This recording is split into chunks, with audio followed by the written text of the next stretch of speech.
Hello, my fellow benders. Welcome back to Darren After the Credits. We're back with another one. Water Tribe. How's everyone doing? Darth, we're back. How are you? How's it going? I'm good. Thank you. How are you? Did you enjoy your break? I did. I did. It was nice to have a couple weeks of a breathing room, I guess, to just kind of clear my head and get some things back. And we're about to enter a whole new era of like TV shows. Like March going forward. I feel like there's so many new shows coming out. X-Men's next month. Cannot wait for that. Wow. Knuckles is coming up, I think, as well. So fun stuff That's ahead. going to be a short and sweet little nugget of enjoyment. I'm not expecting anything groundbreaking from that. If anything, a small teaser for Shadow, maybe. Yeah. I think that show is going to be a lot of fun. Yes. I think we're gonna have it kind of reminds me of like Stargirl, where just like a couple weeks of just like really just sunshine and like rainbows for a second, compared to all the dark stuff that we end up watching in our superhero content at times. But Avatar: The Last Airbender, guys, I cannot believe we're in the Avatar Renaissance era after so many years. It's been 14 years since we've got a piece of like Avatar content. Oh no, Legend of Korra ended when? 2013? Yeah, I was thinking since the movie. Like we're doing 13, 14 years since the movie. Right. Craziness. Yeah. I love Avatar. I love Avatar so much. We're going to talk about the show. But first I just want to I kind of want to just dive into our history with like the first show. And was that a show did you watch it while it was airing? Did you kind of watch it at a later point? What's your kind of history with like the Avatar show? Okay, so it's really crazy. I came into it a little bit later, and what's funny is I saw Aang, right? I always saw Aang out and about, but I never knew anything about the show. I don't know. It's like Naruto. I just took one look at the cover and was like, "Yeah, not for me." Now I love it, right? So I came to it a lot later after coming up with like an idea similar, and then I was like, "Oh, is this anything like this?" And then, oh my god, there's a whole show about this. Went and had a look, and it just blew me away. I saw it from start to finish. I was just hooked instantly because he's such a fun guy. Right. I'm with you. I think I watched it at the perfect time. I watched it during COVID when it kind of hit Netflix, and I feel like that it kind of had a resurgence at that point in time. It did so well on there. They created an entire studio to make content for it. So it's very that is all very exciting. And starting this year, we're getting Avatar content every single year, it seems, unless there's another COVID or writer strike or anything. But it seems like going forward, there is just so much Avatar content coming up, which is very exciting. But no, it's one of those shows where everybody tells you it's one of the greatest shows ever made, and you kind of go in all right, it can't be that good. It's just a kitsch, and it's oh no, this actually was one of the greatest things I've ever seen. This was amazing. What would you say? Because I'm just having a look. No, I came into it 8 years after it finished, roughly. No, not even that late. 5-6 years after it ended. Cool. So who would you say is the Avatar that you would most like to see a story based on? Interesting. I mean, I think Kyoshi was always the one that I think was always just very interesting, and I think the fact that she's getting her own movie is very warranted. I'm so excited to see what that film is all about. I've also what I think is really cool is that there's so many that you could choose from. You could just pick a time era, choose. There's hundreds that we have never even seen before. Just ones that we know of. I think Roku would be kind of interesting. Obviously we do get the Roku story in the other show, but that's 20 minutes of screen time, not even. I think you could really stretch it out and actually make a full-fledged either movie or limited series or something off of it. Exactly. So I would have always said Kyoshi as well, but then having seen Roku in the show, right, and how charming that guy was, oh my god, I'd just give me more of him. I would just love to see more of him, because I think like this obviously can't be the first time that the Fire Nation or other nations have had such inclinations for invasion and expansion. So I think him being the fire, like him having to temper the Fire Lord and say, yeah, you gotta slow your roll, you gotta calm down.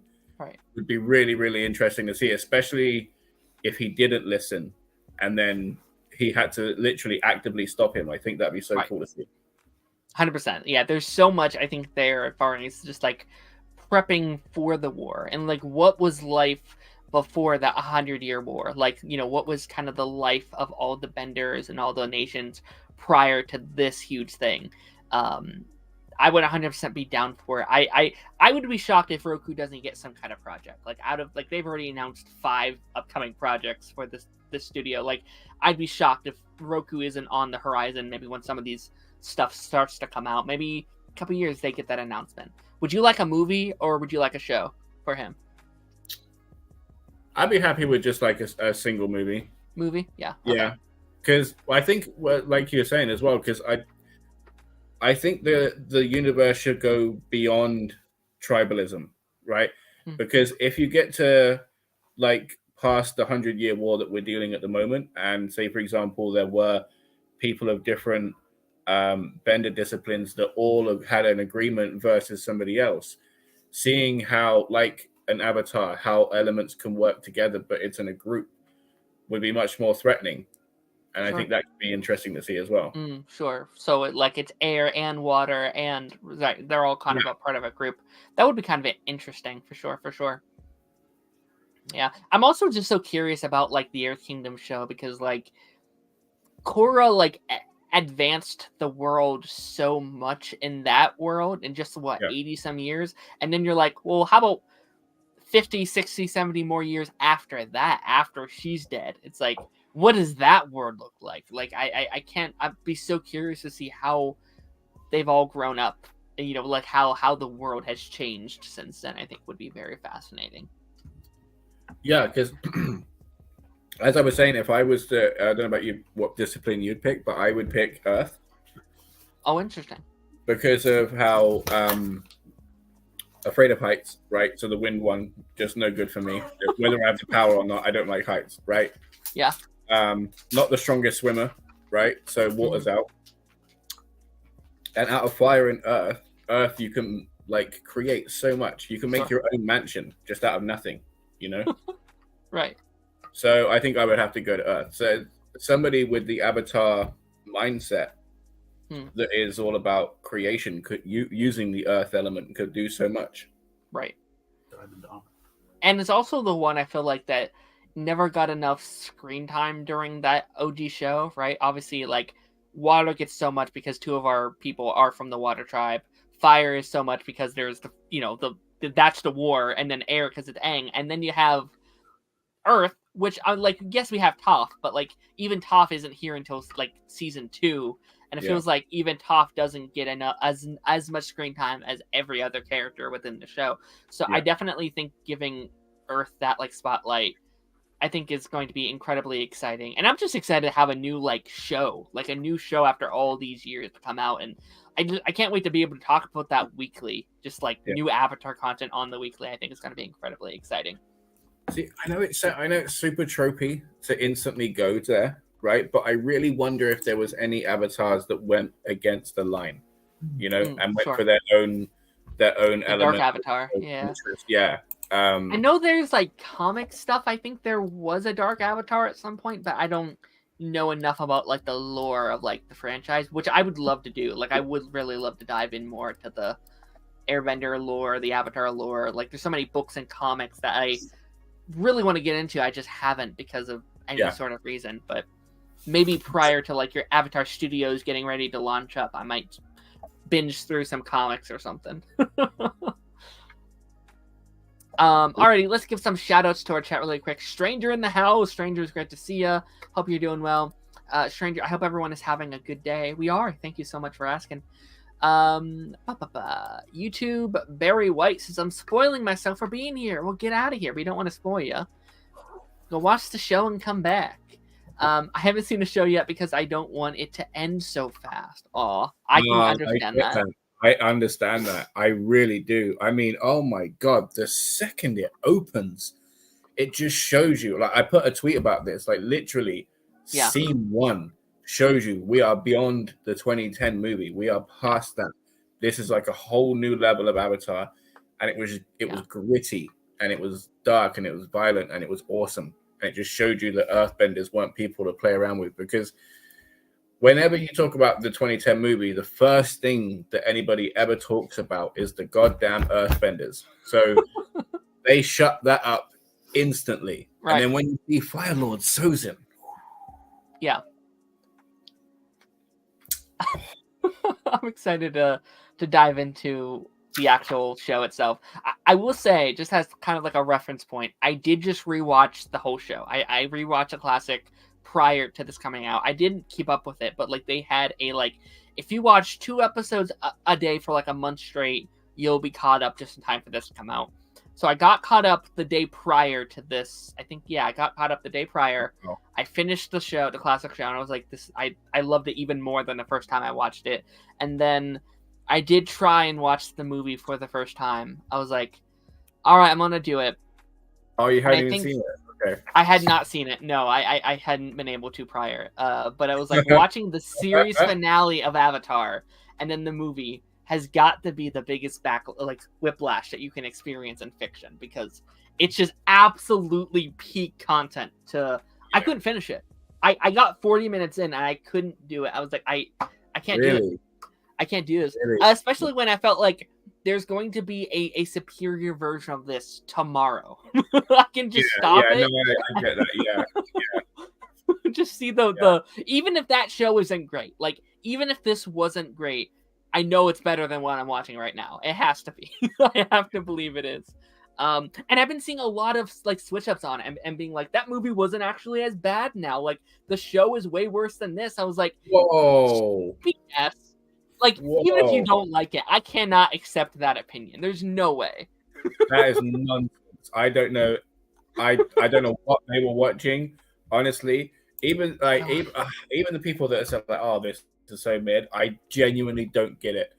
It was so good. Like the only thing that there's 2 things. One, with the fight with Zuko when they're in Amashu, right?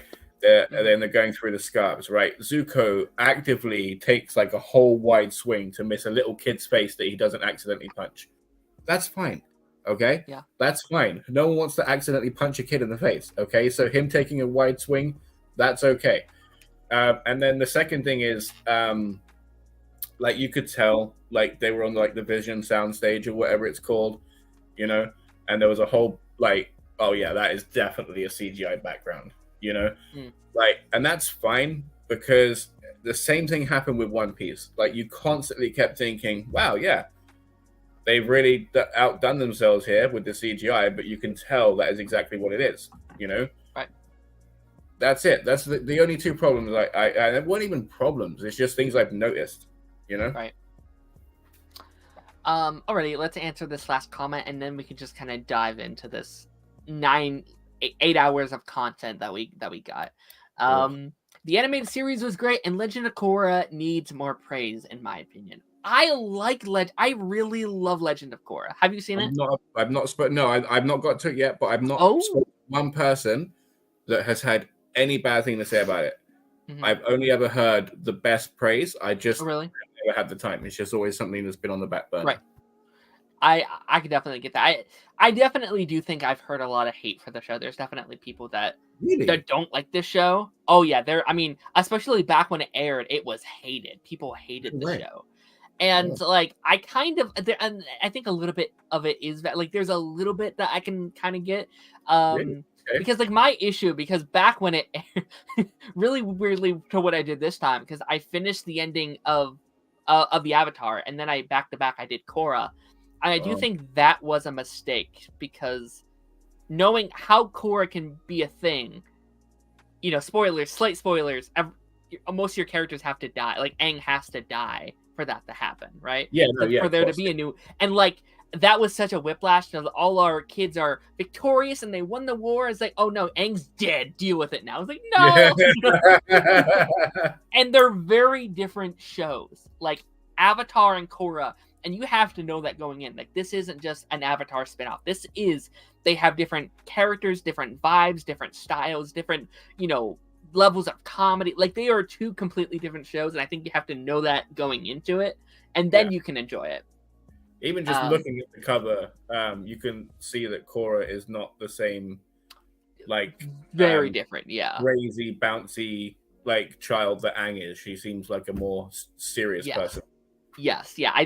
Aang and Korra are so different characters, and I personally love that because it shows how each version of him or them are drastically different. They're all going to be different, and that's the fun of it. It's like you're like Doctor Who, where each version is going to be so different. And I'm so excited for her film. I'm so excited to see how we pick up that story as well. But yeah, okay. So Avatar: The Last Airbender, Netflix's adaptation. Spoilers, if anyone who has not seen it.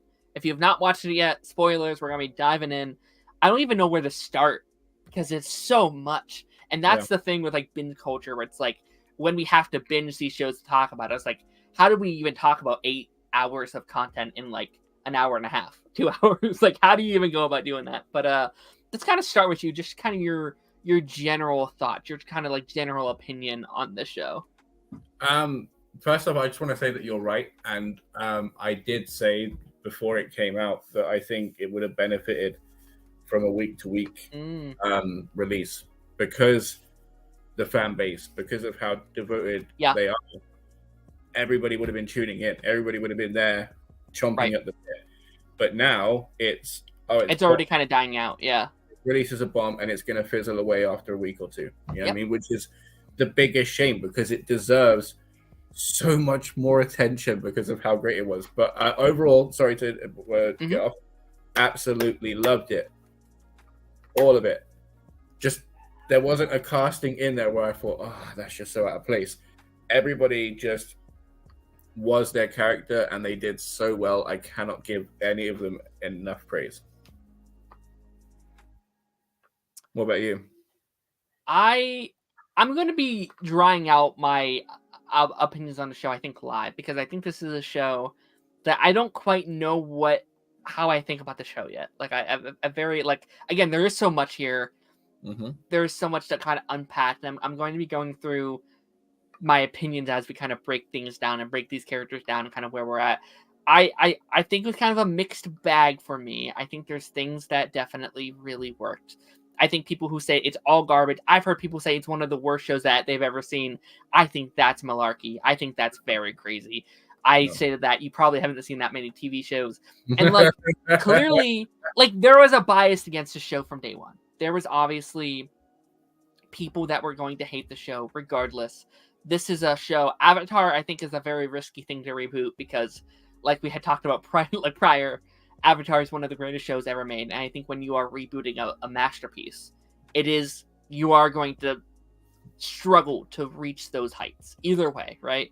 What's crazy is that, there was somebody put up a YouTube poll earlier that got like 17,000 or something like that, something crazy. It was like I forget the number, it's like a whole bunch of thousands of people. Right. And like 54% weren't even going to watch the show. Yeah. It was like, are you going to watch the show? Yes or no? And just over 50% were just like, no, I'm not even going to give it a chance. And I was just like, are you nuts? Like, you're just not even going to try it? You're not even going to just... Right. Did the movie sting you that bad? I mean, I would rather them not watch it than, like, judge it prior to watching it. Like, don't... And like, that's also kind of worse, though, where like, you are hating on the show, but you haven't seen it. Like that is kind of worse. Like, I think that's your worst. Like, if you watch it and you don't like it, that's totally valid. That's totally fine. I do think there is stuff in here that, I'll be honest, doesn't work for me. There are parts of this that doesn't work for me, but there's also so much good stuff here. There's so much added stuff that I love. And I will say that's the stuff I love the most, is what was new here. I think everything that was added, for the most part, really, really gelled with me. And I think that makes the show worth it.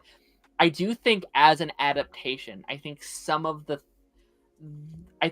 tracks that we refollow from the original doesn't always land for me. And I think especially in the first episode, and I would be very curious to kind of hear your thought, because I think the pilot's the worst episode here. I do think it kind of struggles a little bit to kind of get on its feet. But I mean, I love the opening. I think those Okay, I was first gonna 20 say it minutes started so strong. I don't know what we're seeing here. Like it the started first amazingly strong. Yes.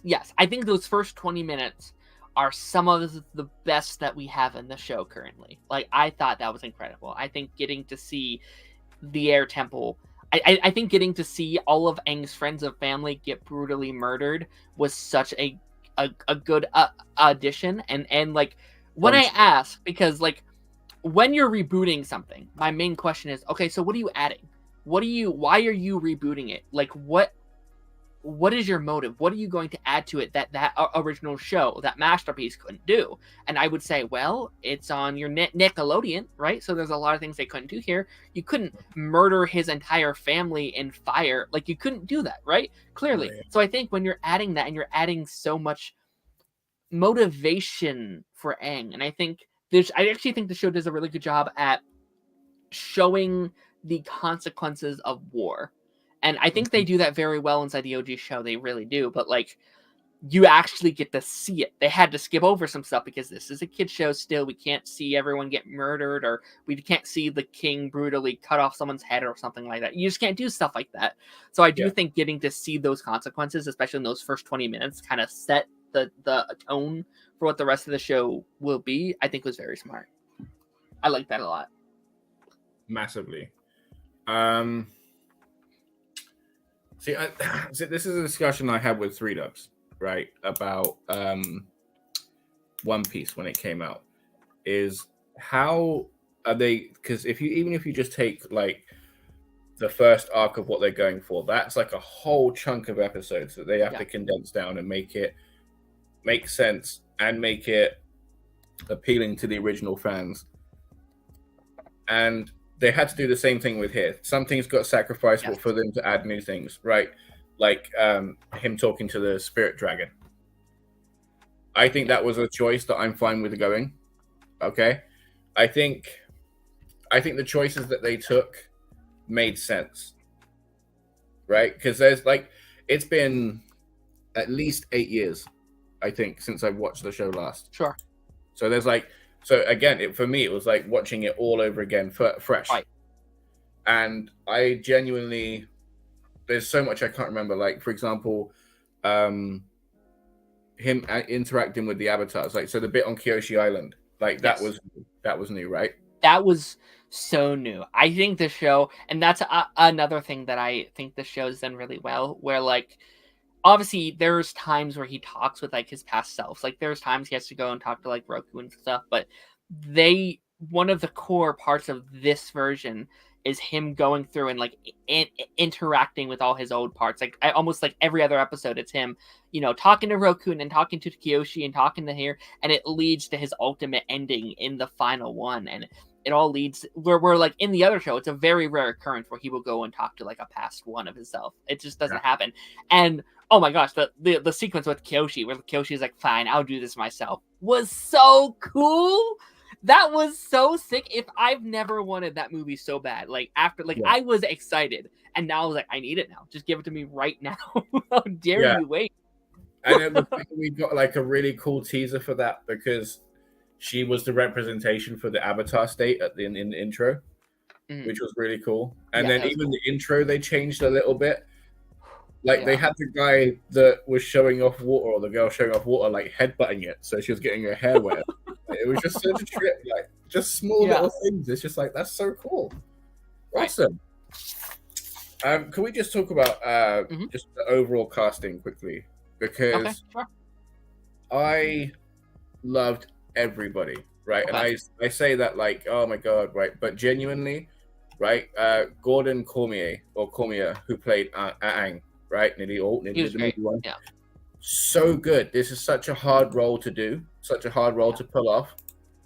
And he was able to pull off the cheeky, the cheesy, and oh my god, the bit in the first episode where he's like, like, Gyatso, you were there for me my whole life, and I wasn't there for you. Goodbye. It's like, oh my god, like just choking me right up. It was crazy. He did such a good job. And then also the Curious. He does all of it really well. Yeah. Kiwentio, if that's how you say her name, Ian Oosley, Katara and Sokka, they did really well. Sokka, right? Such a hard role to do because in the show, right, as much as redemption as he gets, I didn't like him ever. Yeah. Right? There was cool moments. He had cool moments, but I never liked the guy. Wow. Okay. I never liked the guy. He just, again, he had some cool moments, but he just got on my nerves. Interesting. Okay. The movie wasn't really a fan of him there either. Right? But, or anyone else. Yeah, right. But here he was a charming. He was a badass because that's the thing, right? Sokka, as much as he messes up, he is kind of a badass. Right. I mean, I didn't like the guy, but he is genuinely a badass, which is what Suki saw in him, which is great. But then we get to before we get to the big guys, right? Daniel Day Kim and where's the handsome devil? Hiro Kanagawa, right? The Fire Lords Ozai and Sozin. Wow. Okay, so first off, Fire Lord Sozin, played by what was his name again? Hiro Kanagawa, right? The first one, Ozai's grandfather, right? Right. So cool. So cool. Really cool. Just oh my god, I want more of him and Roku. I really do, because I think, like, given the timeline, like they would have been buds, they would have been hanging about, there would have been a whole situation of him setting up so much stuff. Oh, that's just awesome. And then the guy, Daniel Day Kim, right? Because perfect casting. He did Ozai so well. Yeah. I'm not gonna lie. Inside, I heard Daniel Day Kim, and I was like, yeah, well, I mean, maybe he might be able to put it off. And then, wow, sweet Jesus, when he's on the screen, yeah, he does so good.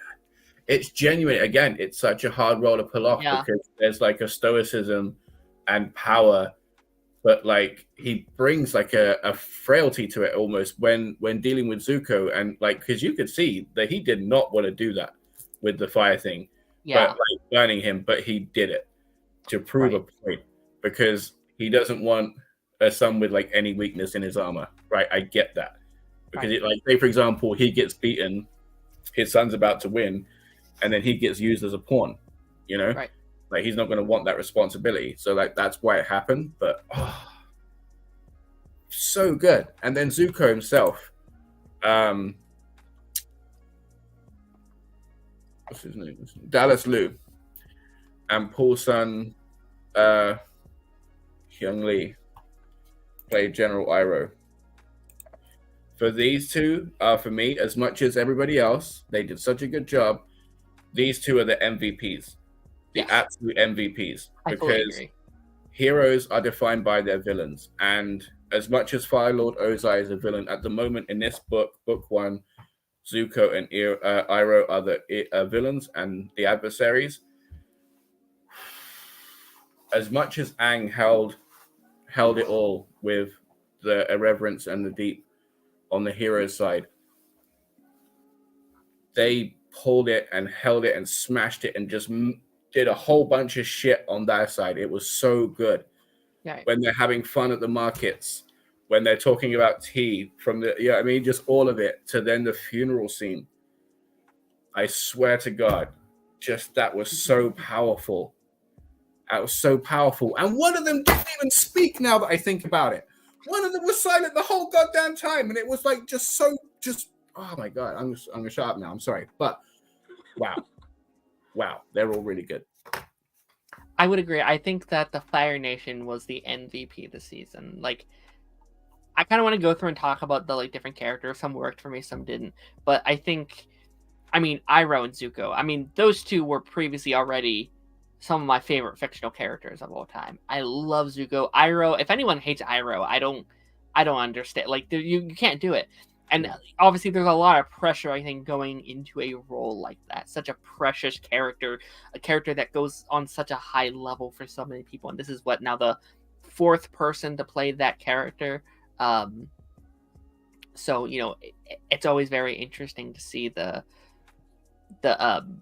like how they're going to go about playing that character. But no, I absolutely, and I love. Curious. What's that? I'm so curious, not to like bag on the bad guys, right? But I'm so curious. You said who some of them didn't work for you. I'm so curious. Okay, yeah, we're going to talk about that in a second then, because there are a couple that, not that they didn't work for. I don't know. Like I said, I don't know how I feel about this show. I really, really don't. But no, I think Iroh and Zuko were so good. I think Zuko has, and like he always did, but this actor I think was really, I think it really helped him that he had the whole story from the very start. He knew, I think it felt like the actor knew his journey and where he was going. I feel like a lot of that was played into his performance the entire time. There's a like vulnerability to Zuko, this version of Zuko, that I think is very special. He feels like, yes, he wants his honor back. Yes, he wants Aang, but behind it all, it's just a scared boy.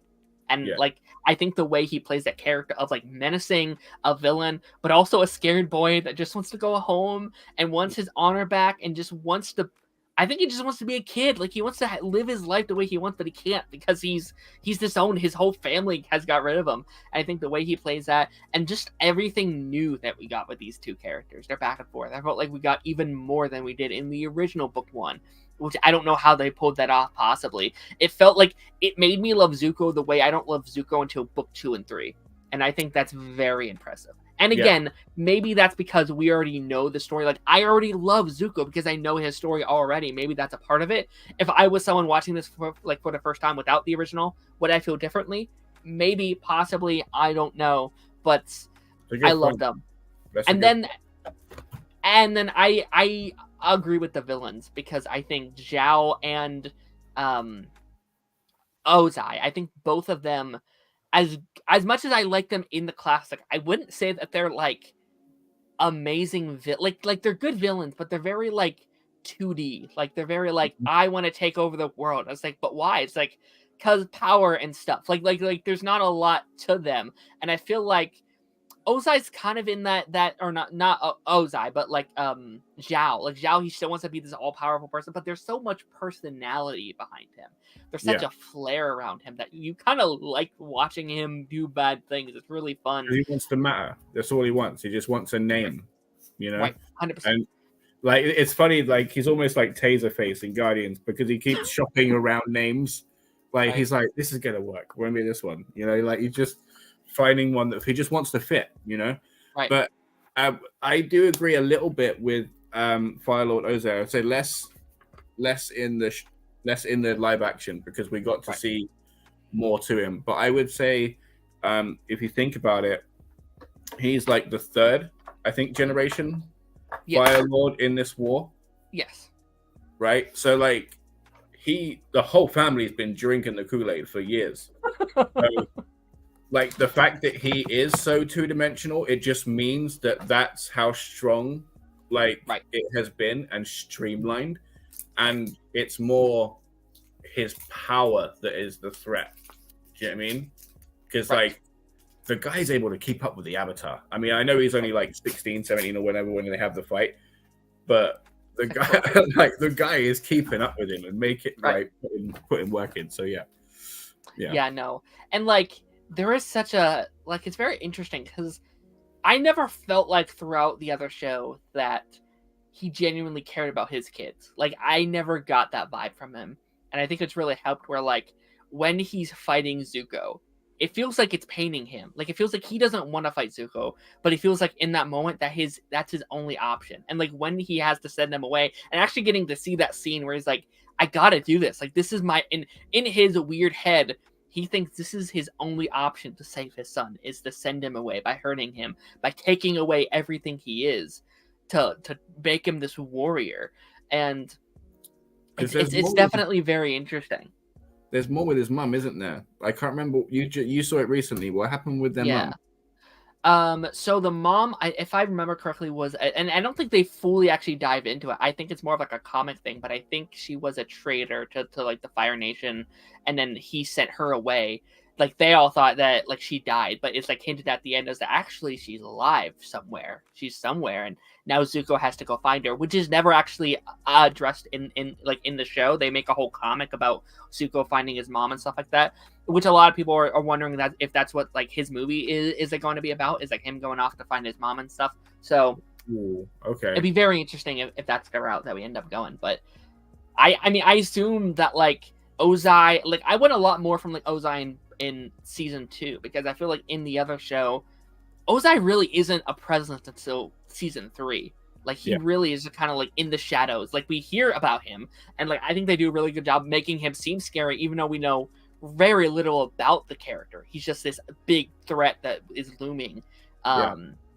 So I mean, already I think they've already done a great job at kind of making him this like puppet master and making us obviously feel bad for him. Like it does kind of feel like he's in a spot where it's like he doesn't have much passion for this war, but it's his. Like it's been passed down. This is something that he has to keep going. Like, and I think it'd be very cool if we dive into that more and how Ozai actually feels about this entire thing.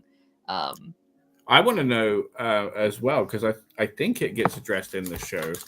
Yeah. But Iroh is the older brother. And this is what I mean. I forgot so much. This is why it was also so fresh to me.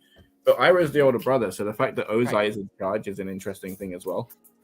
Well, yeah, I mean, he was right to a role, and then he failed on the mission to a bossing say, and I think then it passed to his brother because he was like he was in charge. He was, yes, and then he got disarmed. Yeah, no way, because he gave up because of his son. Like, of course he's gonna give up. The guy's just going through emotional turmoil. Oh my god. Yes. It was his like son's death and losing the and just and that's kind of where his journey starts. His journey to like the light side, which is a beautiful journey for that character. Like I love seeing. I love Iroh so much. See, I didn't realize when he was the Dragon of the West that he was in charge. I thought he was just still a general. No, I think he was up to be king. I'm pretty sure, or lord. I'm sorry, not king, but I think so. Okay, I'm also like a person that I miss things where like I can watch and be like, wait, what just happened? I missed all that. But like I'm already kind of like wanting to rewatch it again because like I loved it so much. I like finished it and there's like a hole in my heart where like I got no more Avatar to watch. I could like rewatch Korra, I guess, but do you know what I'm surprised about? That I haven't seen anybody complaining about. Is everybody saying Netflix is woke? Because they made Omar and Shu. They made them lesbians. Oh, okay. And it was a man and a woman. And it's just gone by everybody. Nobody gives a shit anymore. Right. Which is interesting. Normally that's a point of contention for everybody. And they've just left it alone, which is good. People are moving on. So that's something. I think people are just talking about different things now. Like, I think people are talking about some of the other stuff that they didn't like. And maybe that thing is just like, I don't know. Azula. Let's talk about her, actually, because I feel like that's a controversial topic for many. I mean, just the fact that she is in this poster currently, it was a lot of people made people very worried. Feel like she wasn't in book 1 originally. She doesn't appear until like the very end, and she's mainly book 2 is like her book, right? What did you think about her this season? Because I feel like I'm not sure how I feel actually. I'm not sure where I'm kind of sitting with her yet. I think she was used well, honestly. Okay. Because I wonder. Say, for example, you hear a bunch of people that create series and stuff, and they're like, oh, I had like 5 short series planned out and this, and you're like, but did you? Eric Wallace. Yeah, or were you just making each series up as you go along? Green Lantern! So like, I wonder if, like, say, for example, when they wrote the original series as it stood, they had maybe some idea, but like whatever. But the fact that they added in Azula in book 2 makes me wonder if she was an afterthought, right? So that if they regretted that choice and wanted to add her in earlier, because I like that she's been added into book 1.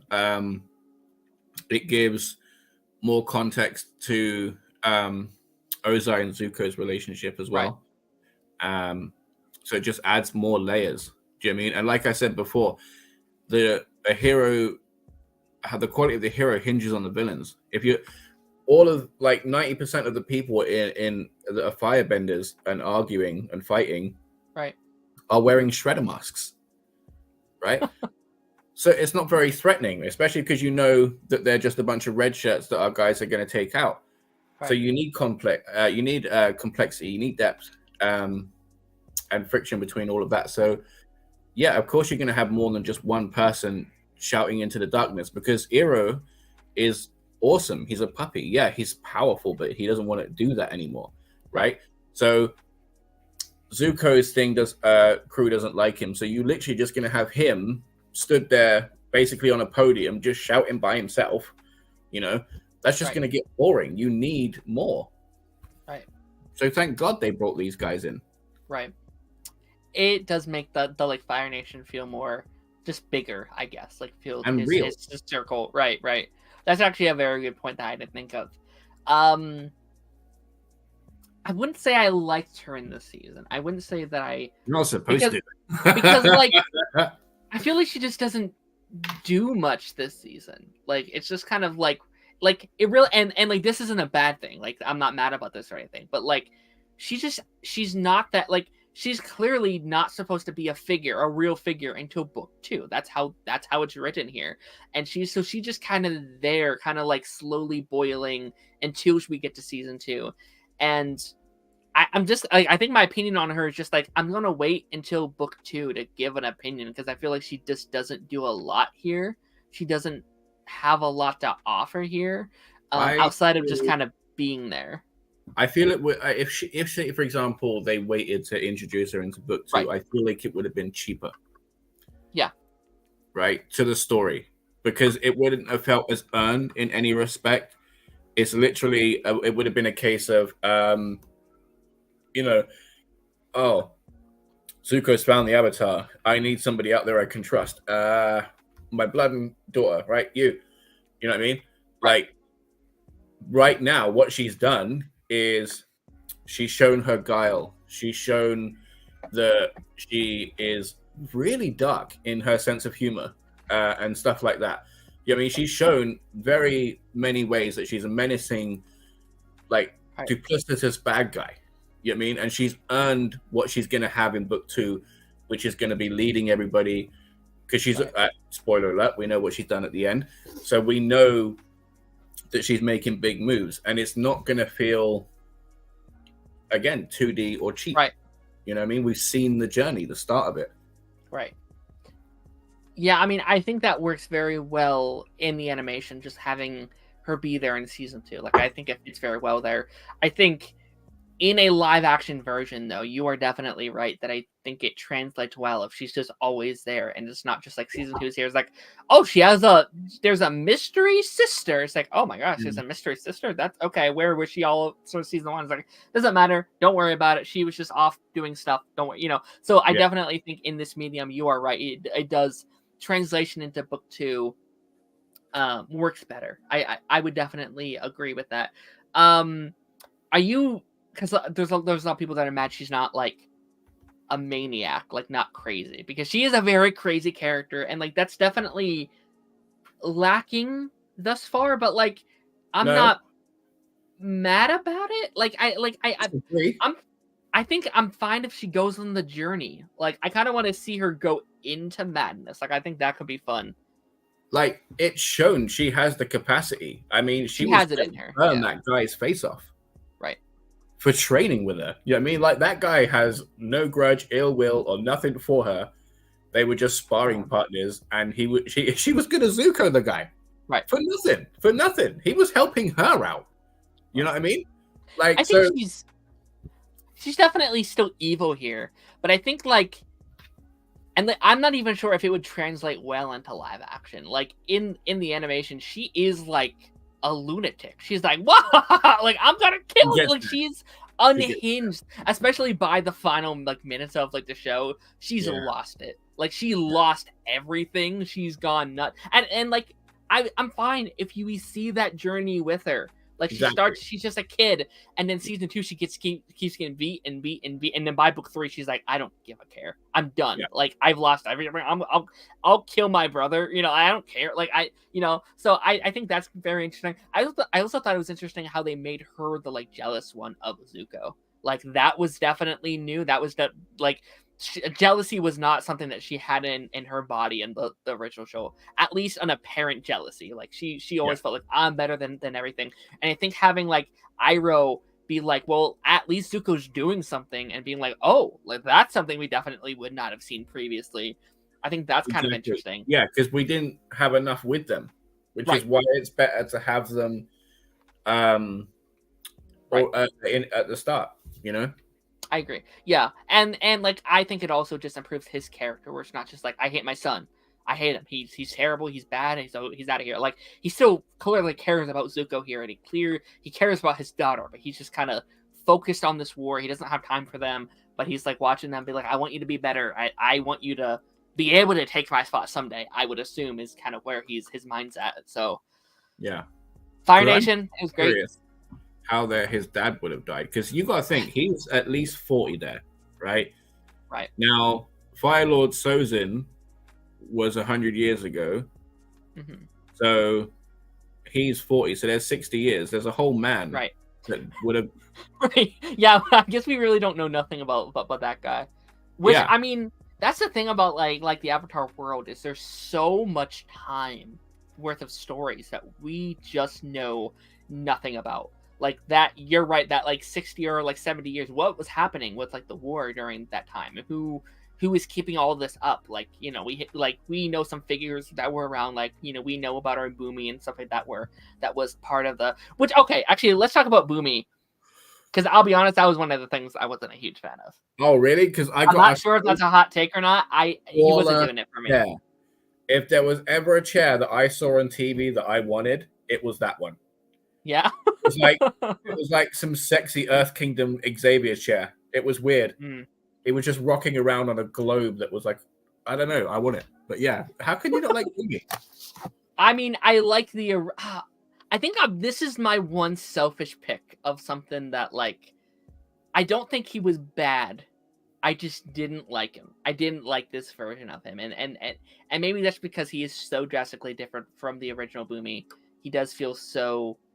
Because, like, and again, I'm totally fine with you changing things. That's what I've loved about the show, was all the new things. I think this is one I just didn't jive with as well. I think making him basically a full-on villain compared to the original version, it didn't quite sit well.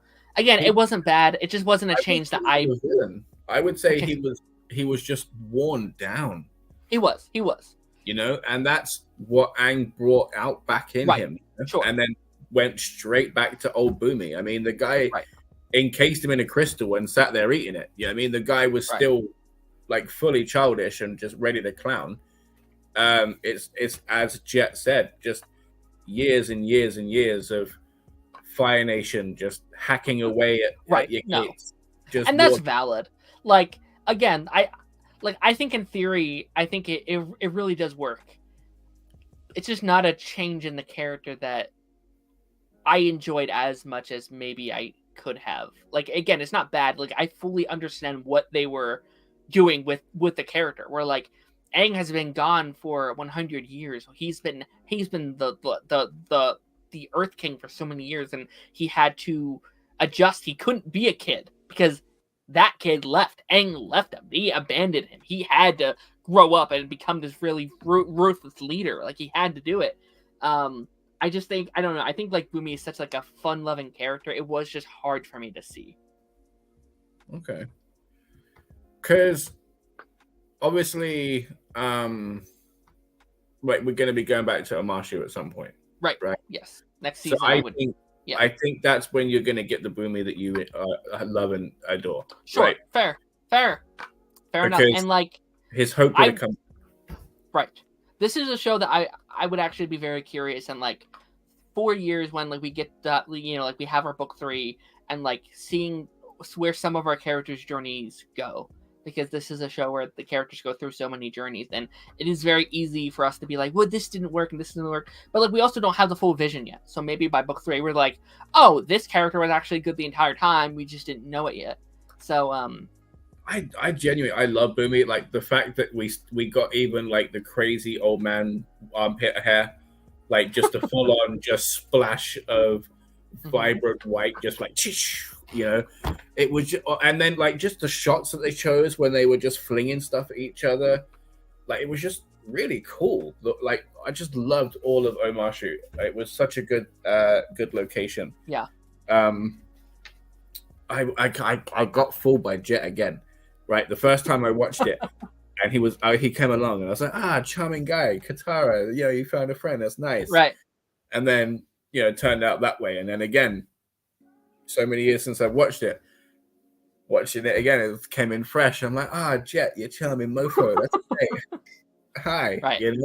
And then no, Jet. Obviously they were both bad guys in their own way. Him like giving up hope and help working with the enemy, him just not caring about who he kills. I really just hoped it was the Tinkerer that was the bad guy, but yeah.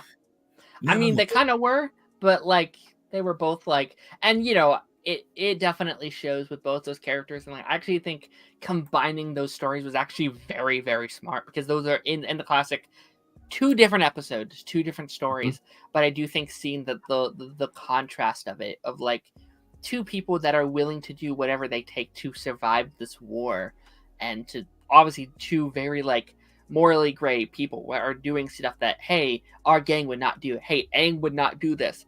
But are either of them wrong? Not necessarily. One's technically working for the Fire Lord, one's working against them, and like they're both kind of on our side at the same time. It's a very interesting thing, and I think mushing them was kind of smart. And actually, I think they actually did a really good job at how they blended some of these episodes. Like there was at least 5 or 6 that were like all separate ones, but we're like, these are going to just be 3 episodes, and we're going to kind of mash them all together. Right. How amazing is that? Because we only usually see that with characters, like with the Flash, when they make Barry and Wally storylines or character traits intersect. I don't really see that with shows like in the story it's just, oh my god, I'm sorry, I'm interrupting you, but it's just what you're saying is blow me away that they've done that, and I love it. Right. I think most of it works if you're just kind of looking at this on its own. Like if you're not looking at the other one, I do think a lot of the show, and this is just my opinion, does feel rushed. Like there is a lot of it that, like, I do think there's a bit of a pacing problem with the show. And again, I don't blame them. They're putting 22 episodes of TV in like 8 hours. Like I get it. There's a lot of storylines that, and I'm not mad about things being cut too much, but I think there is a bit where it's like, oh yeah, we're not breathing too much in these. And I feel like we'll talk about more of that when we get to like Sokka and like the Water Tribe people. But like, I don't know. There is some things that haven't 100% worked with me when it comes to the pacing and what we've done with certain characters. Okay, because I think there might be more breathing room next season. I don't think it's going to be like, because like you said, they have so much to fit in. Sorry. But no, like I would agree with you. Like there is so much in like book 1. There is a lot that you have to do, and I think this is a show, and like we were talking about, like with our Percy Jackson, I think season 2 will be better than season 1, and I think season 3 will be better than season 2. I think this is a show that as these actors grow, and as I think they kind of learn what the vibe is with their show, I think it can be a lot better. See, I already think it's great, and I think the context of next season is going to make this season even better, as opposed to overshadowing it. It's just going to elevate all of it. But it's so difficult, like you said. So let's not remember, in the 2010 movie, their quote unquote breathing room was a montage, okay, of him traveling through villages, spinning his wonderful little stick that is also a glider, helping people. I could not believe that they were like, I started it, and I haven't seen the whole thing yet. Maybe I'll have to go back and finish it. But like, I cannot believe they were adapting the books I was like, I had to pause. I was like, you're adapting all 3 books in an hour and what, 20? There's no way. There's no way. No, that was book 1. Just book 1. Okay. That was just book 1 in the movie. Right? Okay, cool. And they were planning on a whole trilogy. They were planning. Oh, okay, cool. Well, I mean, that's at least a little better. I mean, what I would have done, I would have just made a movie about like an off journey that they went on, just like a city that they happened to go like visit, and Zuko's here finding them. They're like, oh no, we got to beat Zuko, but we also have to save the. Like, you could just do an off thing that's canon to like the show. That's just an adventure we didn't see. That's so easy, and people would have loved it. Yeah, I don't know. Like, I think each book has to be at least 2 or 3 movies, or minimum a show like this, because I think they've done really well, really well. Like I said, I don't care that we didn't get the dragon. That's going to come into the story. That's fine. We got enough with the spirit realm. We got stuff added in as well with if it was added in, this is what I mean. There's so much of the show that I cannot remember. But with Princess, what's her name? Yes, thank you. And the fox thing in the spirit realm. Was that a thing? We didn't see her turn into a fox, but she was a part, like she was a spirit because she almost died as a kid. Yeah, yeah. But was she actually in the realm? Did you actually see her in there? No, I don't think so. No. See, that was a cool thing. That was new. Yeah. When there was like a talking fox, it was like, well, this is new. I mean, the whole sequence of like all 3 of them going in was all new. That was like oh my gosh, well, what's happening here? But like, I actually really liked it. Like I thought that was really fun getting to dive into like a lot of their backstories early, like the Katara stuff and like seeing the mom die. That doesn't happen until book 3. That's like the final 5 of like the whole show, and they did that in like the first 4 episodes. Like, that was very interesting, and like I think they just do a really good job at that aspect of like adding stuff, like typically stuff that's way out of order, that like stuff that would have happened in book 1 or like prior to the show, but like they do it in a much earlier point and they get to add on those things. I was like, yeah, that actually really works. That was such a powerful payoff as well, right? Because you know how much of an arsehole I am. Like, I nitpick anything, right? I'm like, I noticed this and I noticed this. One of the things that I was gonna say, like, or maybe write down, was the fact that when her mother, we finally see her mother get attacked, like, she goes to bend like way too late in the fight, right? For a waterbender, and then obviously the payoff is that she isn't even a waterbender at all. Right. And I was just like, oh my God, that thing that I was waiting just to criticize on was just like a whole thing. And it's just like, oh my God, I'm such an asshole. Right. Oh my God, I feel so bad. Like, her mom, what a champion. What a champion. Right.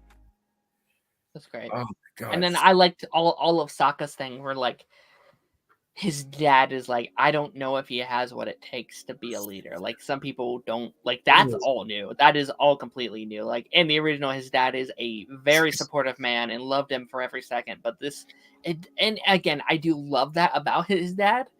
And I'm not saying it was needed, but I do think it does add a lot of nuances to that character. And, you know, Sokka needed a journey, and a journey that isn't even finished yet. Like, this is going to take the whole show for, I think, him proving himself as a leader. But like, obviously his book 1 arc originally is that like he's kind of a piece of shit, and he's a sexist, and he doesn't like women, and he thinks he's better than like everyone, and that's his journey. And when they had said it was getting taken out, people were like, no, that's part of Sokka's character, you can't do that. And I was like, yes, that's all valid, but let's wait to see what they actually do in book 1. And I have no idea where they would have fit that in this season. There's just no spot. Like, so like, as long as like they were still giving him an arc here, a journey here throughout these 3 books, I'm fine. And they did that here. I actually think he is one of the stronger journeys. I think he was one of the stronger characters here. Because he's still the goof. They didn't take that away from him. Like, he's still a goof, but he's still incredibly capable given the chance. You know what I mean? His core character didn't get taken away. Right. They just took horrible away from him. It's very different. It's more like sarcastic, I think, is kind of what they've given him, which I like. I do really like. I think they've leaned very much into that. Like, his constant jokes would not have worked as well, I think, in like the tone that they were going for in the style. Like him just always making dad jokes and being silly and being over the top, like, what do you mean? You know, like a lot of that like anime style would not have necessarily worked in this medium. But no, like I think they definitely balance the like responsibilities that he does feel like, and you know, like that's something that like the classic show is what did as well. But I think they really hone in on it this season of like, like my dad, everyone in my life is counting on me to be this leader, and I'm not that leader. I don't know how to do that, but what I can do is I can protect my sister. I can make sure nothing happens to her, right? Yeah. So I think they were very good. Like I know there's a lot of controversies with that actor. I'm not sure if he's getting recasted for season 2 or what's going on there, but I kind of hope he. I know none of that. I feel bad now. Okay. In singing his praises. Whoops. Well, no. Well, so apparently what happened is that the actor's a white man, and he lied about his like nationality to get the role, while everyone else is part of like the nationality that they're supposed to be, and he's kind of in some hot water with a lot of people. I'm not. I think he's still going to be playing the character, but that's just there's a lot of people that are quite upset with the actor and stuff like that. So yeah, I kind of like that aside, like I like every time I talk about it, I was like, yes, that's not great. It truly is not. But I did think he did a great job. Oh yeah, no, for sure. But unfortunate, yeah.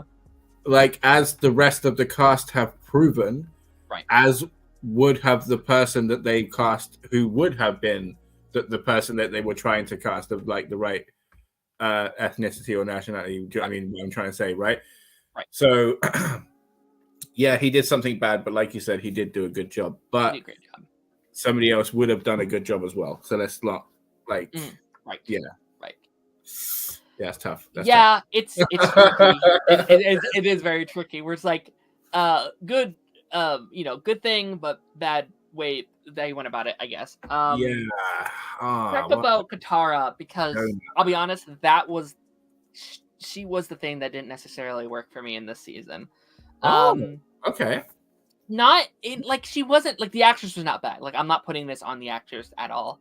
I just think, and I feel like there's a lot of people that are also kind of having this issue. I feel like they didn't give her a lot this season. I feel like this is her season. I feel like if like book 1 is her, book 2 is Toph, book 3 is Zuko. Like this is her season. I feel like they didn't give her a lot to do this season. I think her journey through book 1, and again, this is her like this is its own thing. This is its own journey. Like I'm not trying to keep doing the back and forth here, but like her whole thing is about becoming a master, and that is something that they try to do here. But like I think the way they did that journey didn't feel satisfactory to me, because like it's her journey to become a master, but we never really see her train or become a master. Like we kind of end up like we go into like the water tribe, right? The water kingdom. It's like, all right, I'm gonna go in and I'm gonna find a master, and like we're gonna learn how to waterbend. And by the end of their journey here, we don't really see her train with a master. She like tries to prove with him like, hey, I can do this, you can train me. And like by the end of it, they're like, well, you're a master now. It's like, wait, but how? Like no one trained her. Like where? How? Why is she a master now? And it's like that journey I think is so beautiful in book 1 and like the original book 1. It's such a great journey to see her stand his own against this master, prove that she is worthy to be trained by him, and then see him train her and do that journey. And it's just like, well, you don't need a journey. Like you don't need that. And like I could see a world where that works. Like it seems very much like the Toph journey, where it's like, well, you actually like your journey is realizing you don't need a master. That everything that you've been through has proven that you have everything you need inside this entire time, and you can train Aang. But I don't feel like they fully committed to that arc for her. I don't know. It just felt very weird. Honestly, every time she's on screen and she's not talking to somebody, she's in the background with that scroll out. You can see it. She's constantly there, especially like even in the martial. even in Marsha, she's there in the guy's kitchen while they're having a conversation. She's not even paying attention to any of it. She's focusing on her bending. When she's got any point of water near her, she's training. And then she had that mental block, which obviously Jet helps her out with, right? So then she gets over the mental block. You see that instantly she evolves, right? Because she starts using stuff that she hadn't before, right? So it gets rid of the block. She gets to use the whip, right? And then instantly after that, she's freezing him to stuff. Do you know what I mean? So you can see the natural raw talent is there. It's like you said, it's the training creativity that she might feel she needs. But given enough time to being in the situation that they're in, and the experience of fighting the firebenders and needing new and innovative ways to bend, I mean, that's how it comes, I would say, you know? So yes, they've taken Toph's journey and given it to her. And I too was waiting for the old man to whack out some moves and stuff. But by the time that she got beat by him, she already pulled out so much stuff that I was like, she is a badass here. Like, what is he gonna teach her that she doesn't know, that she hasn't pulled out in this fight? I mean, I guess that's fair. I do still think it's I don't want to say lazy. That's not the word I want to use. But I think I would have liked to have seen it a bit more. Especially with when it's called Book of Water. Especially, I also think Aang not learning to like waterbend in Book of Water. That got me. I can't lie. That got me. Not goddamn once. Not once. Like I want to I kind of want to wait to see what we do in like book 2, like if it makes more sense for him to do it next season. But I do think when it's called Book Water, I think Aang not learning to waterbend was a choice. Yeah. Oh my god. And again, like maybe we just needed like one more episode somewhere to like make some of these storylines feel more natural. Like maybe they needed 9 instead of 8. And like I get it. It's like Netflix. They gave them a certain amount and they did it, right? That's how they work. But yeah. I don't know. I don't know. I don't know. I also just didn't get I don't know. I feel like Katara and like Aang are such a major part of the season. Like they're like book 1 is all about these characters bonding. Like it's so important about them becoming a family. And personally, I felt like they were telling me that they're a family. I never saw them be a family. Oh really? Maybe that's just me. Even with I felt like that they've started that already, even with Zuko, right? Because when they were bonding over the book, I'm like, wow, they're already laying the groundwork, because Aang is already pushing out that branch, and Zuko, they're setting it on fire, right? That's the thing. That's what I actually feel funny about, because I feel like Aang and Zuko are closer than like Aang and like his gang at this current moment. Like I feel more of a connection with like those two, and like Aang and like Iroh, I feel like was actually a really cool thing that like they added. Like so cool. Right. So cool. Yeah. Sorry. Yeah. Yeah. No. Like that's something that we don't typically get a lot of in the classic. Like I think they've interacted a couple times with like Aang and like Iroh don't get a lot together. So it was actually cool that they added more there. Yeah, he did always show him like a lot of respect, which I love. Yes. He always showed him so much respect. I was just like, you champion, man. I love the moment like in like the first episode where it's like, why is there a war? Why are we doing this? And like he keeps saying, well, many believe that, you know, this is how we do it, and many believe this and that. It's like, but do you believe that, Iroh? And like you can clearly tell, no, he doesn't. Like this is bullshit. I don't like this is so stupid, and I wish I could change this. But this is my job. This is where I'm at. This is what I have to do right now. And again, I'm so excited. His book 2 is also such a big season for like Iroh, and I'm so curious how they like adapt that. I was scared. I was scared when he got in the back. I was there shaking. I was like, no, don't you dare do this now. Don't you dare speed this up. Oh, no. That'd be insane if they killed off Iroh. I got so nervous, dude. Honestly. That, I mean, I think that probably would have done it in for me. If they had killed him off. That would have been like, I'm done. I'm done. I'm done with this. I really liked the in episode 1, not even episode 1, sorry, just throughout the series, right? The there was a point where Aang spoke to an avatar of each discipline. Like we had Kyoshi with earth, and then Roku with fire, and Kuruk with water. Right. Then instead of what's interesting as well is that there's being the avatar your whole life, and then learning you're the avatar at a certain point in your life, right? And it's interesting that he was around the air avatar Yang Chen his whole life, but at no point set that tower off. You know what I mean? Like he did with like Kyoshi and Roku and the others, right? Like there was no point that statue came alive and that avatar spoke to him. Instead, what happened is he went and spoke to Gyatso in the spirit realm, and then that was like the air representation, which I loved. Right. That they chose him. You know what I mean? And they gave him that closure. And oh my god, which was a beautiful scene. Cool. Yeah.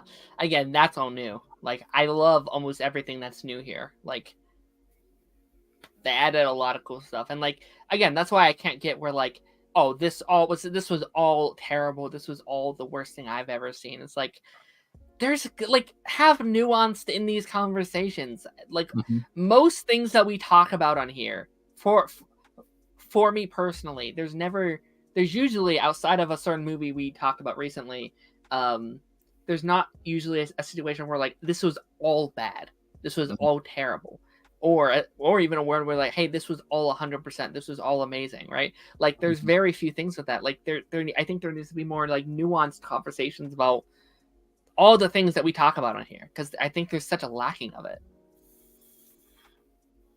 Can we talk about how amazing Ko was, or Ko? Yeah, go for it. Just the intro he had, I had no idea where that was going. I just thought terrifying. It was some weird boogeyman coming to get everybody in the spirit realm, or whatever. Like they made him like a proper villain, which is very cool and so fascinating. Like I love that. The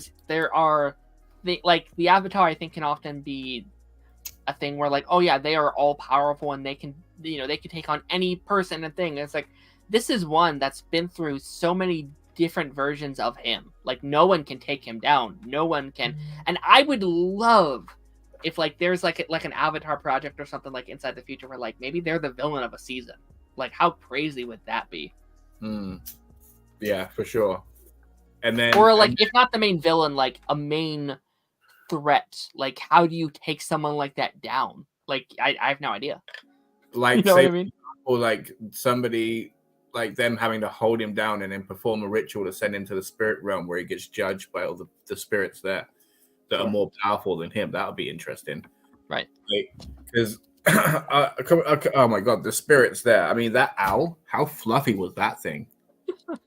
That was adorable. I'm no birdie. Oh my god. And the way like he said like there is somebody that lives in a stone hut, and I'm sorry, the fact that Gyatso is like some old dude, right, who can't bend in this reality and have built that magnificent hut. Fair play. Right. I only just thought about that. That's an achievement. I mean, Jesus Christ. No. Right. I'm trying to think. Is there any other thing that you would like to talk about? Because I think I've ran out of most of what I kind of wanted to say. Oh, yeah. I'm dying to hear about how you feel about the change made at the end. Sure. Because yeah, I mean, I'm not opposed to it. I enjoyed it. I think it was fine, but I'm curious to see how you feel about it. I mean, that entire sequence is totally new. Like that was the moment that I was like, oh, this whole thing is him turning into a giant, like, I don't even know what it was, like a whale water beast. Like I was like, what is happening? Which it looked incredible. The like special effects, like that's the one thing that I've heard some people dislike, where like it doesn't look good, like all the CGI is bad. It was like, I thought all the like special effects and stuff looked amazing. Yeah, there was a few bits where Aang looked a bit rubbery. I can't lie, but he's in the middle of the impossible. Unless you're actually whacking a teenager inside of a twister, like you're not gonna get what you want. So like, it's gonna be like a little bit rubbery unless you're putting people in danger. So you know, you take what you can get. Sure. Yeah. No, I thought the ending. I thought it was a pretty solid ending for this version of the character. Like, we've seen worse last episodes to end a season. I feel like most definitely the last kaiju. Like it was such an interesting choice as well. You know, right. Just to go full sea monster. Right. Because I did sit there and think like, how is he going to take care of all of those ships? Right. So they had to go big. They had to. They backed themselves into a corner with that one. Right. But they did it really well. Like I said, because the movie just went like with a big tidal wave, as I think did the show, right? Mm-hmm. And after a while, that wouldn't have worked because of how many ships there were. Maybe, do you mean? Right. That would have just died out. So they had to go really big. So, like you say, it's a change for the show, and it works. So it was different, yeah. What they were doing, yeah. And also, I think like that. I thought that was a very interesting moment for like Aang to be like, I don't belong here. Like I was supposed to die 100 years ago, so I'm just going to sacrifice myself here, and then hopefully y'all can figure something out to beat the Fire Lord and all this kind of stuff. Like I'll do this now because I need to save this piece. And like I do just think like for like Zhao as a villain, like it's in the classic too. So like this isn't like a new idea, but I do love the idea where like I'm just gonna get rid of water bending. Like how about that? Like you're now the avatar of 3 elements. That doesn't sound as cool, does it? Like that is such a like scary thing, and I think they make you feel scared. Like, oh no, like this would change everything. You know what I mean? Like yeah, for sure. Absolutely insanity. So I thought it was solid. I thought this show has been solid. I liked a lot of it. I hope it gets season 2 as well. I hope because I mean that's where the fun really gets started. I think like I liked book 1. I think book 1 is the foundation. Like I don't think book 2 and 3 work as well without book 1. It truly does not. Like you need book 1. You need them just going around city to city saving people and just kind of hanging out and stuff like that. And then you can be like, yeah, depression for season 2 and like turmoil for season 3, like make our characters feel pain. Like it doesn't work without the silliness of book 1. So yeah, fun stuff. I think just because of how much they've put of those like things that you just described into the live action book 1, I think that they'll be able to spread it out a little bit. So they'll be able to keep more of the lighthearted element into book 2 and 3, maybe. Right. And like I would also say that I think book 2 feels more. Book 2 and 3 are more like stringed to one kind of storyline, or like book 1 is like I'm going here and then here and then here and here and here and here. Like so much of book 3 is like, hey, we're inside the Earth Kingdom. Right, is we're just kind of here for like a string of like 6 episodes, and I think that will be much easier for them to like string down to like 8 episodes, right? Yeah. So like we have the top stuff at like the start of the season, and then you kind of have some like filler here and there, but that can all I think all be cut, and then you have like the Earth Kingdom stuff, and like you're like Ba Sing Se, and like I think Ba Sing Se is going to be so fun to tell in like your live action. Like I think obviously I bet you're going to cut out the like Appa's Day Out stuff. As good as that episode is, as sad as that episode is, I feel like they'll probably just be like, yeah, we're gonna cut this entire storyline. Can you imagine if they make it like a C plot of the story? Like Aang's off doing like plot A, and then Katara and Sokka are doing plot B or whatever. And then Appa's out there while they're off in the city just doing plot C. Well, I mean, the whole storyline is that they kidnap Appa, right? And like Aang is like No, like he is freaking out because he lost his like best friend ever, and it's like it's like a line of like 6 episodes without Appa because they have kidnapped him, and like they have to ride trains and stuff like that because they lost them, and like Aang is probably at his darkest point because he lost the one thing in his family that he still had. It's in a very important part of book 2. But like I don't know how you do that in live action with only 8 episodes. You know what I mean? Yeah. No, that's definitely gone. That's definitely going to go. Unless they like start to kidnap him and then they like save him like by the end of the episode. But like there's an entire episode where it's just watching Appa on his journey throughout like 30 days or something, where he goes to person like this person gets him and then he escapes and then the other people find him and then oh look, there's the Fire Nation, that he runs off again. Like it's an entire episode. It was like, yeah, that's definitely like you're not doing any of that. As good as that episode is, not doing that. DVD extras. Yeah. maybe. All right, so book 2, what's something that you would like to see in this upcoming book, season 2?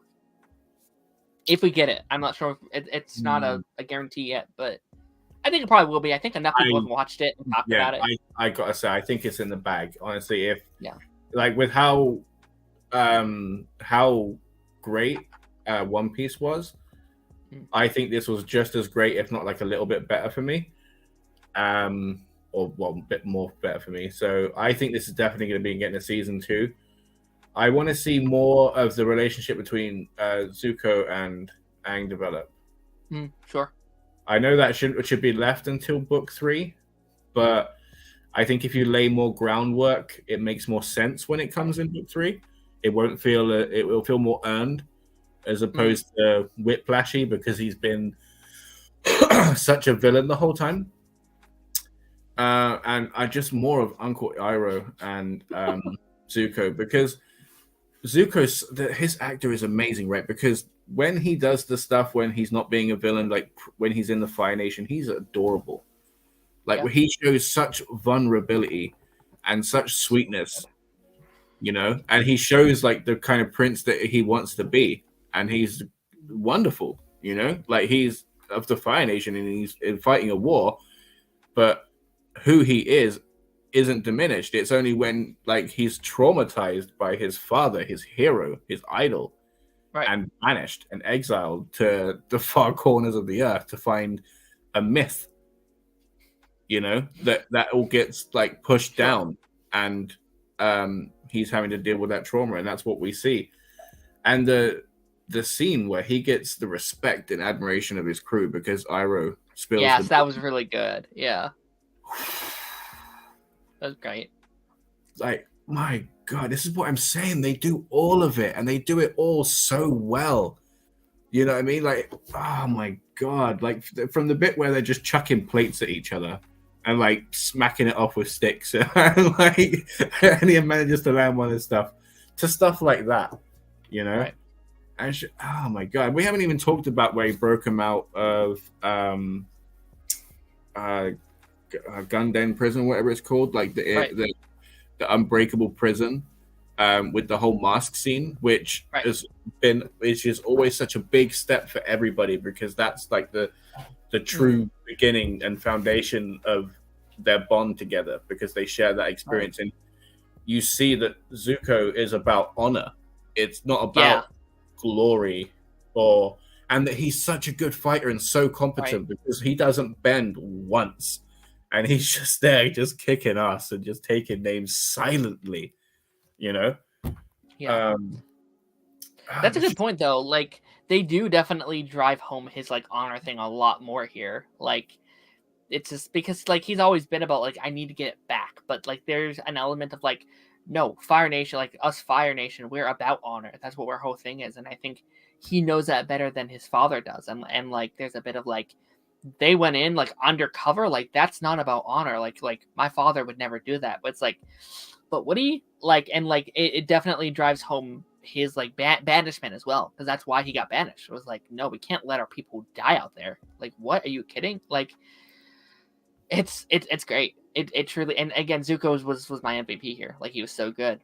And like, you're definitely right. Like, I would wonder if we finish his like redemption arc fully in season 2 instead of carrying it over to season 3, because most of it, like in the classic show, like 90% of his arc is in book 2. Like, he is at a point where I think he is ready to be good by the end, but then he sees that glimpse of like, but I can have everything I wanted back. I could do this now, and he does it, and he loses a bit of himself from doing that. So I wonder if we do that all, like his whole arc is in book 2, and then in book 3 we can fully focus on Izuku with your team at Avatar. The whole season, all 8 of them, is the focus on that, because like, as much as I wouldn't change a thing about his arc in the series, but just like selfishly, is like, I wish I could have more time with Zuko, with all these characters. Like, I wish I could spend more time with it, because it's so good. Like, I love him as part of our crew fully. Yes. So yes, massively. What a journey. I'm sad we're gone with Avatar content until next year. We know that. Where is that when the cartoon stuff's coming out next year? Yes, Avatar Studios starts next year, so we know the adult Aang movie is, I think, October of next year, and apparently the Earth Kingdom series is also sometime in 2025. So gotta wait and see. Hopefully they both come out and not push back to 2026 or something. Like, they could have like, obviously Ba Sing Se is great and Omashu is great, but they could have like just the biggest kingdoms ever. You know, They could be like, I'd say, if the dwarves of Lord of the Rings had their powers, honestly, you'd see buildings untold. Do you know what I mean? It'd be crazy. Right. I think they truly limit themselves with the buildings in Avatar. I think they can go so much bigger. Oh, I mean, I think all the buildings look so good in this show. Just like all the background stuff is for sure. Yeah. Beautiful, gorgeous. But yeah, I think that kind of leads us to the end of our stream here. Just quickly, thoughts on Appa and Momo. Just like thoughts on these versions of these characters. Love them. Really. It's very silly, the scene where Mappa, or not Mappa, Momo jumps in front of the like fireball or like whatever. We're like, no, Momo. It's like, okay, I guess we're doing that. Oh my God, I desperately wanted it to be okay. I was like, oh my God, please, don't kill me. I was like, are we killing Momo? Like, how insane? Yeah. That would have been an insane change. We kill Momo in book 1. That would have been nuts. Oh my God, that would have just killed fans off. That would have just, oh my God, that would just finish everyone off. That'd be so funny. Oh my gosh. Alrighty, Darth Bunyan, thank you so much for being here today. This was a lot of fun. Great to be back. I will let you guys know kind of what our next topic is. When it might be next week. We'll see. We'll talk it out and see kind of what's going on. Darth Bunyan, where can people find you? What have you been working on? Just Darth Bunyan on YouTube. All sorts of stuff, gaming, reviews, keeping it varied. Hell yeah. Yeah, you stream every Friday, right? Well, yeah, almost every day at the moment. I'm playing Star Wars Old Republic online, so anytime I get like a bit of time, I'm straight on there. Oh, hell yeah. Yeah, so go check them out. A lot of great stuff. I saw your a Deadpool 3 video, which have come out since we've taken a break here, which was a lot of fun. Thank you. And yeah, my content should be back for the most part. Streams Mondays and Thursdays for the most part. Talking about all this geeky stuff. But without further ado, I will see you guys on the flip side. Bye-bye.